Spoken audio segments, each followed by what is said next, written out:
Isang magandang araw sa inyo muli mga kababayan. Welcome po sa ating programa, Balitang Bayan, Balitaan at Talakayan sa Tanghaling Tapat. At syempre kasama po ang inyong lingkod si Jigs Magpantay.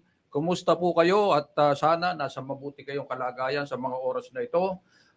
Ngayon sa ating mga balita, importanteng mga balita natin ngayong pong araw na ito, dating Bucor Director General Gerald Bantag, alam na ng mga autoridad kung nasaan. Aba, kung hulihin na. Oo, di ba?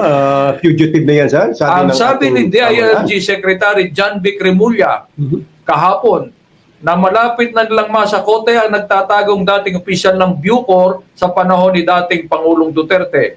Matatanda ang si Bantag, may warrant of arrest sa kasong pagpatay di umano sa broadcaster na si Percy Lapid o Percival Mabasa.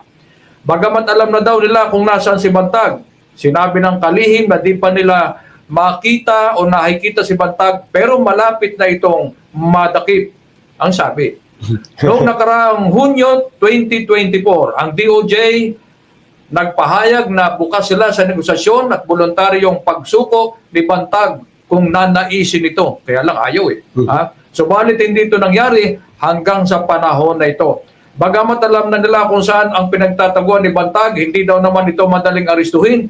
At matatandang si Bantag, nagsabi na hindi siya pauhuli ng buhay. Kaya, sigon kay DOJ spokesperson Dominic Cravano, di rin pwedeng ilagay sa alanganin ang buhay ng mga aaresto sa kanya. Abay, di dapat magpadala rin sila ng mga personnel ng PNP, yung gaya nung hinuli nila si Pastor Kibuloy. Pastor Kibuloy. Takot ba sila kay Bantag? Pero si Bantag,